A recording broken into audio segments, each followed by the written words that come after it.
Olá pessoal, aqui é Alexandre Segato, gravando mais um vídeo do Futebol é Simples. E nesse vídeo quero falar da prioridade do Grêmio em 2025. Gente, a prioridade do Grêmio esse ano precisa ser se classificar para a Libertadores de 2026. Seja pelo Campeonato Brasileiro, ou seja como campeão da Sul-Americana. Eu preferia que fosse com o título da Sul-Americana, mas se não der, vai ter que ser pelas vagas do Campeonato Brasileiro.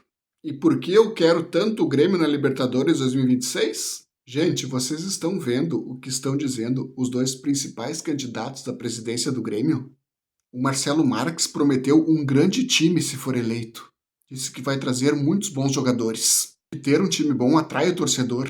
E é isso que ele quer. E que se precisar fazer grandes investimentos, ele fará. E eu acredito que não é da boca para fora, porque ele tem cacife para cumprir. E o outro candidato, Paulo Calef, lembrando que estou citando aqui apenas os dois que eu acho que são os principais. O Calef disse que mecenas por mecenas ele também tem, que se precisar trazer grandes jogadores através desse aporte, ele fará. E ele ainda foi além, dizendo que era gente com um poder financeiro até maior do que o Marcelo Marques. Até acho que nisso ele deu uma exagerada, mas me pareceu ser verdade que ele pretende investir pesado no Grêmio. E é por esse motivo que eu acho fundamental que o Grêmio esteja jogando a Libertadores do ano que vem, pois ambos candidatos prometeram um time forte. E como eu disse, um a gente sabe que tem dinheiro para cumprir e o outro alega que também tem grandes investidores. Se for verdade, acho que teremos um bom time ano que vem, independente de quem for eleito. Esses dois candidatos são prenúncio de time forte. Mas alguém pode me perguntar, mas é possível ganhar a Libertadores montando um time totalmente novo? E eu digo sim. Em 1995 foi assim. Apesar daquele time titular do Grêmio de 1995 ter 3 remanescentes da Copa do Brasil de 1994, que por sinal os 3 da base, Darley, Roger e Carlos Miguel, os outros 8 titulares chegaram em 1995.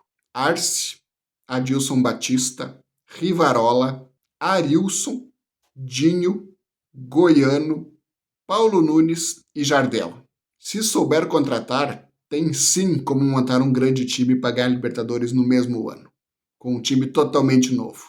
E com dinheiro fica mais fácil acertar nas contratações. Por exemplo, quem aqui poderia dizer que Pedro, Arrascaeta, Arias seriam contratações erradas? Esses caras seriam contratações certeiras. Além, claro, de outros destaques da América do Sul, que é até mais fácil tirar os caras dos outros times sul-americanos do que tirar do time brasileiro. Não que não tenha como tirar dos times brasileiros, porque eu lembro aquela vez o Flamengo foi lá e pegou a Arrascaeta do Cruzeiro. Sim, pagando uma fábula e oferecendo um grande salário, mas que valeu cada centavo. É esse tipo de contratação certeira que eu espero no Grêmio, que de fato o presidente eleito cumprir o que prometeu, abrir o bolso. Bom, agora que eu já expliquei para vocês o motivo que eu quero o Grêmio na Libertadores do ano que vem, vou falar sobre o caminho que eu prefiro que aconteça, que é o Grêmio classificado como campeão da Copa Sul-Americana. O outro caminho era sendo campeão da Copa do Brasil. Mas eu vou ser bem sincero com vocês. Até se o Grêmio tivesse avançado na Copa do Brasil, eu já acharia bem difícil o Grêmio ganhar essa competição.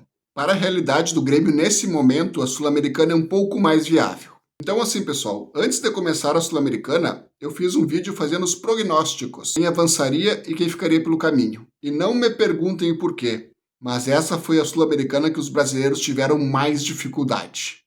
O vídeo que eu fiz dando meus palpites foi esse aqui.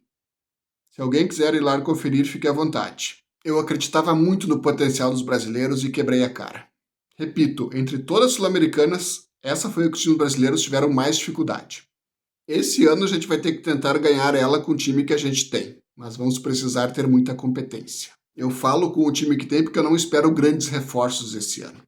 O ano que vem, sim. Esse ano eu não acredito que venha alguém que desequilibre. E voltando ao assunto do meu vídeo, que eu dei meus palpites do que poderia acontecer, vamos comparar com o que de fato aconteceu. No grupo A, eu falei que ia passar em primeiro o Independente e que em segundo lugar ia passar o Guarani do Paraguai. E o que aconteceu? Em primeiro lugar passou o Independente e em segundo lugar passou o Guarani do Paraguai.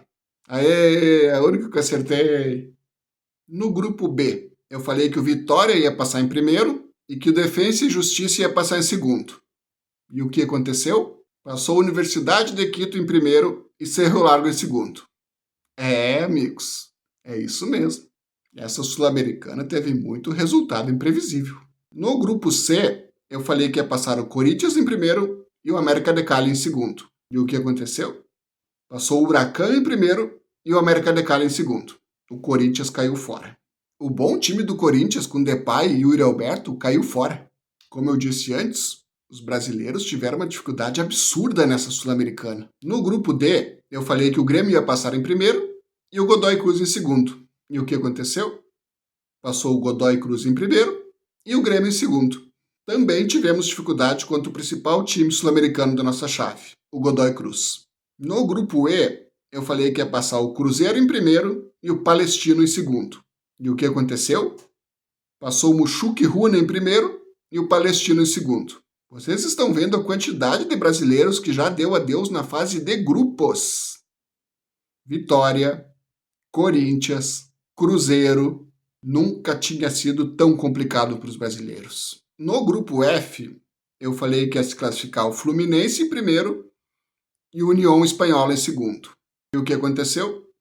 Se classificou o Fluminense em primeiro e o Once Caldas em segundo.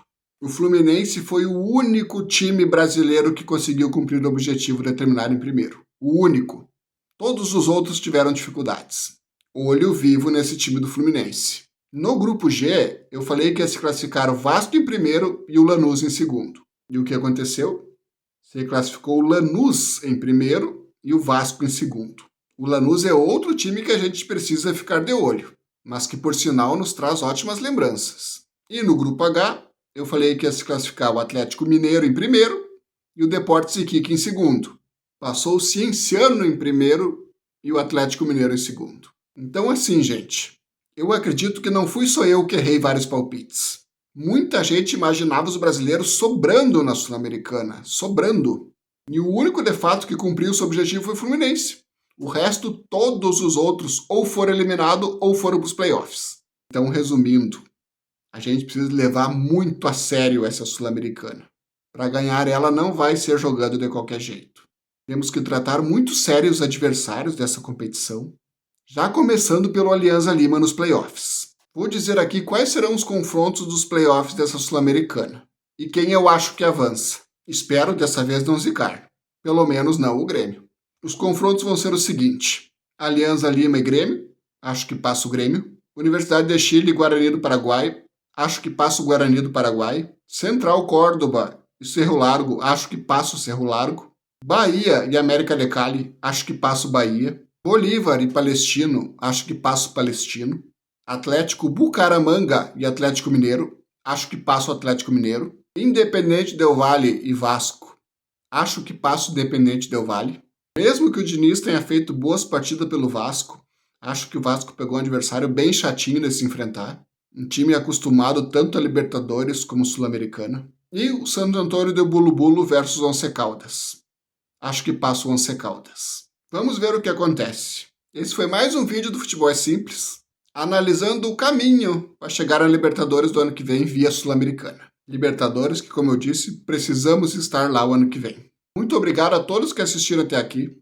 Se puderem se inscrever, compartilhar, deixar o like, fico muito grato. Assim você ajuda muito o canal. Obrigado.